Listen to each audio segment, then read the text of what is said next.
Confusion and frustration are two words that come to my mind to describe how I view the first two games we have seen the Buckeyes play this season. And something tells me those words might describe how you feel as well. You are Locked On Buckeyes, your daily podcast on the Ohio State Buckeyes. Part of the Locked On Podcast Network, your team every day.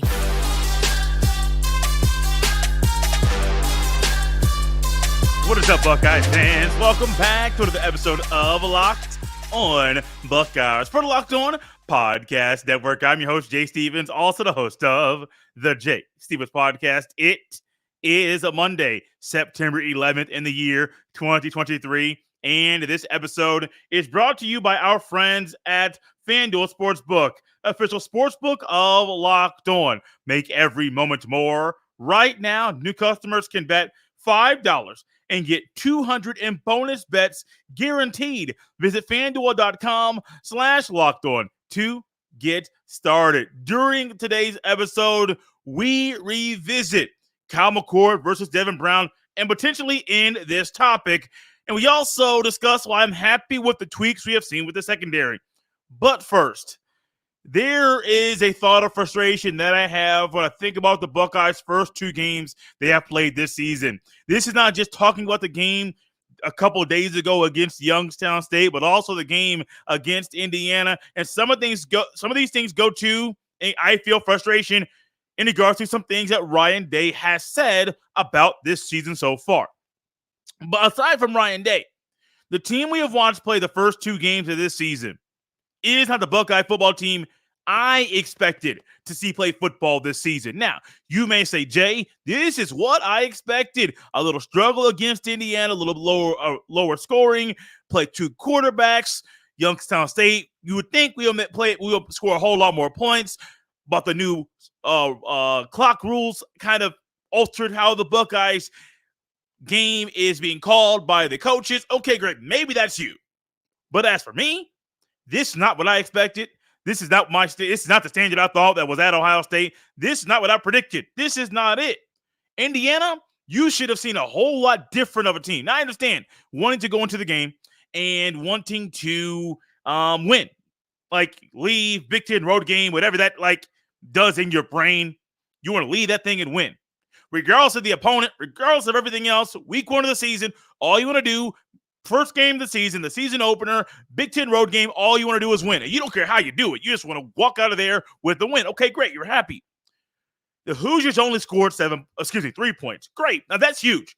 I don't want to go away from that. This thought that I have today without saying only giving up 3 points to a big team, only giving up 3 points to any team. That's huge. That's a big deal. So we're not going to gloss over that part. But the things we said we needed to see, especially early on against these lesser opponents in Indiana and Youngstown State, sometimes with the pass rush, not really seeing it from the defensive ends like we thought we would. Heard a whole lot of talk. Haven't really seen them get home consistently. Linebackers, good play, some decent play. But I think even Steel Chambers and Tommy Eichenberger can play better football.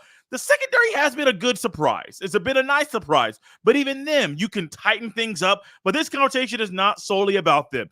Offensively, this ain't it.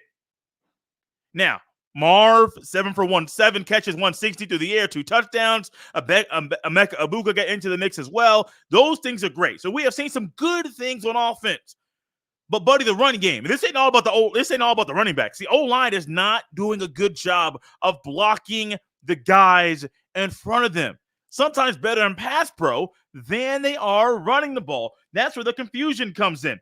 I went back and I wanted to try to figure out the rushing numbers offensively for the past two games. For the past two games combined, the Buckeyes have rushed for 266 yards. That's not acceptable. Against the Indiana team, defense is better than advertised. I'll give them that.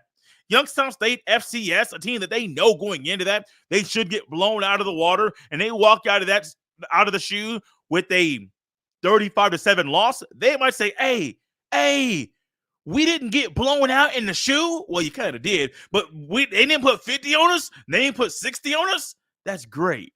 I didn't know I was going to get this animator today, but I'm really just confused and frustrated as to how we work all offseason. Here I am tossing my phone again. Did it during the game on Saturday. I'm doing it once again. I don't know how we get to this point to where this is what we're seeing on the field. The frustration comes from we hear about all these good players. We hear about all these good things. We hear about these stars that people try to put some stock into. 4-star, 5-star, great. When they're on the field in college, one, those stars don't matter.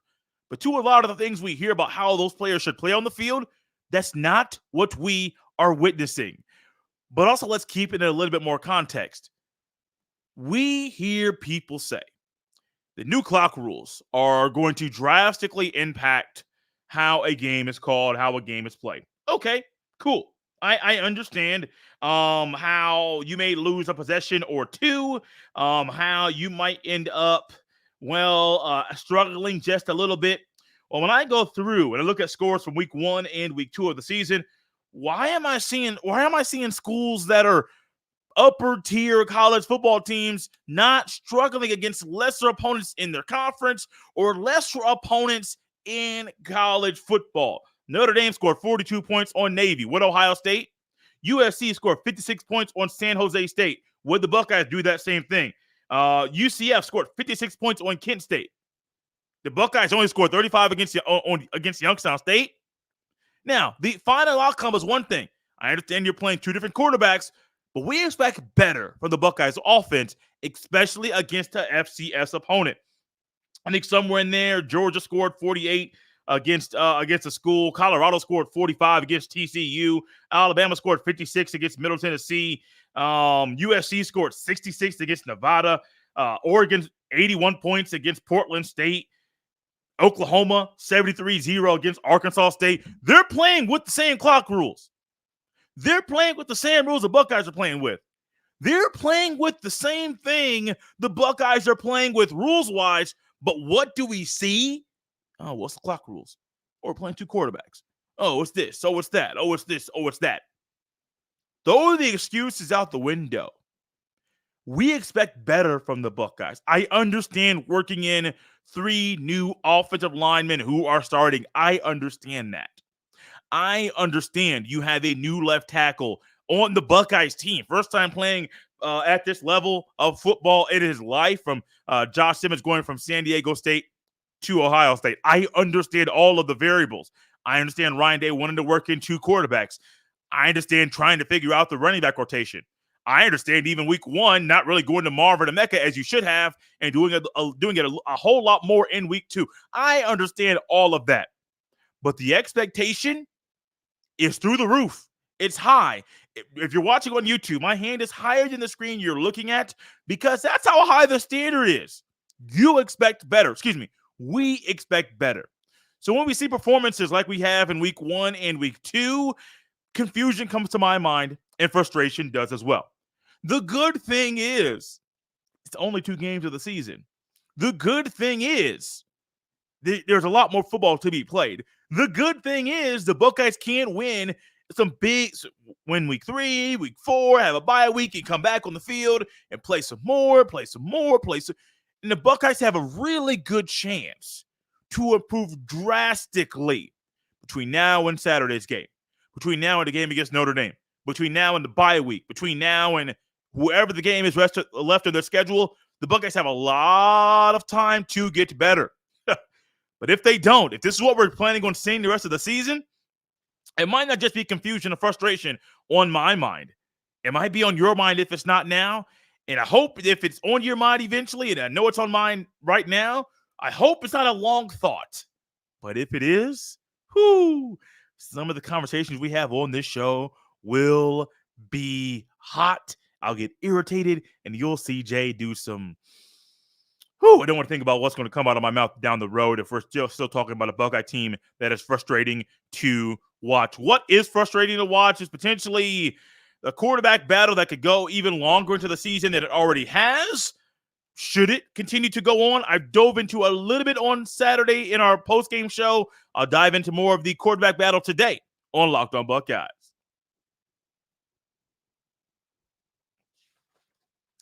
Now time for your game changer of the week, brought to you by Athletic Brewing Company. Much like Kyle McCord, Athletic Brewing has completely changed the non-alcoholic beer game. They make non-alcoholic beers that actually taste good. Kyle McCord is this week's game changer of the week because he knew, and I said it over the weekend, Kyle McCord knew he needed to come in, play Buckeye football, play improved football, and prove to everybody he is not worthy to be in the running to be the starting quarterback for the Buckeyes, but that he should be the starting quarterback for the Buckeyes going forward, and I believe he did that with Saturday's performance. Athletic Brewing has completely changed the non-alcoholic beer game. They make non-alcoholic beers that actually taste good. Their brews are great tasting and award-winning and beat out full-strength beers in global competitions. They brew over 50 styles of craft non-alcoholic beer, including IPAs, Goldens, sours, and more. You could find Athletic Brewing Company's non-alcoholic beers at a store near you or buy online at athleticbrewing.com. First-time customers can use Locked On to get 15% off your first online order. That's LOCKEDON at checkout for 15% off at athleticbrewing.com. Near beer, exclusions and conditions apply. Athletic Brewing Company, fit for all times.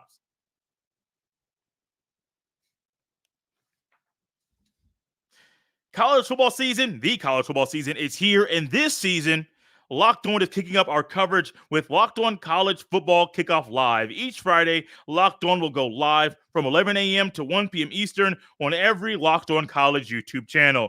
College Football Kickoff Live will cover playoff implications, the conference rivalry games, and go in depth like only Locked On can, including insight and analysis from our stable of Locked On College hosts covering their team every day. Find Locked On College Football Kickoff Live every Friday from 11 a.m. to 1 p.m. Eastern Time on any Locked On College YouTube channel. You won't want to miss it. Your boy made an appearance on the show this past Friday. You have no idea if I'll be on it next week or any week after that. Tune into the show to get your Buckeye fix heading into the Buckeyes game that weekend. Kyle McCord versus Devin Brown. My idea of this was, let's end this after week one or during week one's preparation for the Indiana game. No, Ryan Day was not comfortable to do that after the week one game. Devin Brown only played 6 snaps, and we got to see Devin Brown and Kyle McCord play in week number 2. Kyle McCord's performance, was it a earth-shaking performance? No, it was not. But it was a performance that showed improvement. A lot of the stuff with McCord was timing. A lot of the stuff with McCord was just settling down, calming down, and making sure, like, just rhythm, footwork, shoulders, elbow, all of the little minute details of playing quarterback and throwing the football. I think a lot of those details were that, not an ability to make the right throws. Got to see that Devin Brown on Saturday. And as much as I'm not a big fan of 2 quarterback systems or even the way this quarterback battle has gone, I truly understand why Ryan Day made that decision. I don't have to agree with it, but I understand why he made that decision to play Devin Brown in week 2. I think the battle's over. Now, I also think going forward, Ryan Day said this. Ryan Day said he hasn't watched the film, so he can't say that Kyle McCord is the starter moving forward in the post-game press conference on Saturday. But ultimately, Ryan Day did see a lot from Kyle McCord, and if rewatching the game and seeing the film confirms what he saw, or maybe he sees some things in film that even go above and beyond what he saw during the game on Saturday, we could be looking at a situation where Kyle McCord is named the starter going forward. I know I've talked to numerous people that are Buckeye fans, and a lot of them are saying the same thing. Move forward with Kyle. Move forward with Kyle. Now, we've seen more of Kyle McCord on the field this year than Devin Brown. But with the sample size we saw from Devin Brown, people are saying, whoa, no. Don't put him in. Let's ride with number 6. And let him spin that rock. And that's where I am. But ultimately, it's not just because of what we saw Saturday. It's a combination of the first 2 games, but also riding with Kyle McCord. Week 3 is against Western Kentucky, the Hilltoppers in the shoe. Week 4 is a road test against Notre Dame in South Bend, Indiana. What do you already have with Kyle McCord so far? You have an improvement from game 1 to game 2. This is not me saying Devin Brown will not improve from his first game in game 2, of getting extended playing time into playing this weekend. I am not saying that. However, this is a time you need to have a guy who he knows going into the weekend, he's the guy. Not just he's the guy, he's going to come out a little bit. No, he's the guy. We're going to ride him, and let's see what this offense does. Now, we went earlier in the show and discussed some games where people were scoring more points against some decent opponents, some lesser opponents, and just kind of talk about how like the clock rules that might be impacting some of the coaching that the Buckeyes have had right now, and the scoring. Those really aren't good reasons to say that the clock rules are drastically adjusting, or they're adjusting how we call the game more than normal. Those are not good reasons at all. But Western Kentucky is one of those opponents that is not a Youngstown State. It's not Indiana. It's right there in between those two as far as levels of football. It's a G5 school. And so if you have Western Kentucky on your schedule and you know, hey, they're going to do some things offensively that'll throw a little bit of a wrinkle for our defense, but will also allow our defense to get a better preparation for Sam Hartman, because the past 2 weeks, first 2 games, you're not playing teams where a quarterback is trying to just slice and dice you and throw the ball all around the yard. You're not doing that. So when it comes to this week, Kyle McCord versus Devin Brown, yes, I understand it's a thought in the conversation, and there is still a battle that is going on because it has not been ended yet. But it needs to end, because imagine Kyle McCord, Devin Brown splitting playing time against Western Kentucky, and neither quarterback getting really the full run, a full game, every single drive, going in and just doing the things they need to do to move the football. Imagine going into Notre Dame Stadium, South Bend, Indiana, against that team, Notre Dame, who doesn't get the respect they deserve, but I do believe is a really good football team. Imagine going into that game against that team, and you're a quarterback that's like, well, I ain't really played 4 quarters. I got win for 2.5, 3.5, but I ain't got the win for 4.5 or 5 if we have to go into overtime. Man, it's a little bit different when you're going in a hostile environment, a little intense of an atmosphere in prime time. It's going to be a little bit of a different environment. Imagine going into that game saying, hey, well, I know I'm the starter now, but in the first 3 games, it was a 2-quarterback system. Now it's just me. Man, I got to figure out how to bounce back after an interception. I got to figure out how to bounce back and keep my head up after scoring an amazing touchdown. I have to figure those things out. Now, I talked about Kyle McCord's efficiency and how the offense, when it's opened up, it was fluid. It was good with Kyle McCord. Now, the O-line needs a lot of work. This ain't just a Kyle McCord conversation. The O-line needs to fix some things, because if you go into that game and y'all got the win, y'all playing all the snaps, it's not the same kind of conversation when it comes to play snaps with the O-line versus Kyle McCord. But McCord and the O-line need to know, hey, quarterback behind me, he got me. The quarterback that's back there leading the offense, he can do some amazing things. So the O-line gets confidence because they know the quarterback is doing some good things. The receivers get confidence because they have trust in your quarterback. The tight end gets confidence because he has trust in your quarterback. And the RBs have confidence because they trust the quarterback. So going forward, I don't think there should be any Kyle McCord versus Devin Brown conversation anymore. I don't. I said it Saturday. It's not just because of the efficiency. You need to have a quarterback going into Western Kentucky that knows he is the starter, and he can prepare this week like the starter, knowing he's not going to have somebody back there potentially coming in for a package. But also, it's a better way to prepare for the game against the Notre Dame Fighting Irish. Honestly, right now, if the game was played today, I wouldn't say the Buckeyes would win the game. A lot can change between now and the time the Buckeyes take that road trip to Notre Dame and face the Fighting Irish. Coming up next, we saw something on Saturday that I don't think I talked about a lot, that I do believe is a good sign of good coaching with the secondaries. What did we see? We'll dive into that next on Locked On Buckeyes. This episode is brought to you by FanDuel Sportsbook. The NFL season is here, and a great way to celebrate and get involved with NFL football is diving into incredible offers from our friends from FanDuel, America's #1 sportsbook. Right now, new customers can bet $5 and get $200 in bonus bets guaranteed. Plus, all customers who bet $5 will get $100 off NFL Sunday ticket from YouTube and YouTube TV. Now is the best time to join FanDuel. The app is easy to use, and you can bet on everything, from spreads to player props and more. So visit FanDuel.com/LockedOn. Once again, go ahead and visit FanDuel.com/LockedOn and kick off the NFL season with an offer you won't want to miss. FanDuel, official partner of the NFL. Normally going forward, the plan is to go over my top 10 of the college football season after the week's games are over on a Monday show. But at the time of this recording, that has not been done yet. And so we're going to go over my top 10 during Tuesday's show tomorrow, so you can figure out where do I have the Buckeyes. I had them number 5 last week. They're not number 5 right now. I'll just say that. We'll dive into more about where I have the Buckeyes ranked, who my top 10 are right now in college football at the end of tomorrow's show. So going into the season, every offseason, we talk to my guy, Ryan Roberts of Rise and Draft Scouting, my favorite NFL draft analyst.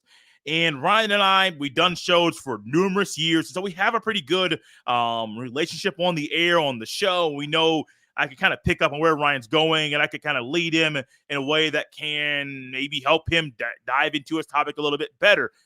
I also know that Ryan is a wealth of knowledge, and he watches film, and he's a great evaluator of the football, and he's really good at his job. So I believe earlier this offseason, and I forget what show we were doing, I brought up Sonny Styles, and I brought up the DBs as well, and I said, hey, man, Sonny Styles is planning on starting. Would you play him at nickel? Would you start him at safety? Strong safety. And he was like, well, you put maybe, he's like, and he dove into that. But I remember Ryan making a comment about Sonny Styles. He's like, hey, man, if you're playing a team where you need more of a dime package or more of a pass heavy set, a team that passes a lot, you might not want Sonny Styles out there at the nickel. Strong safety, Lathan Ransom. Free safety, Josh Proctor started week 1, didn't play week 2. Malik Hartford got to start week 2. Then Jahad Carter came into the game. But those are the 3 guys that are going to play free safety. Ryan said, hey, you could put Jahad Carter at the nickel if you want to, but if you want him deep, great.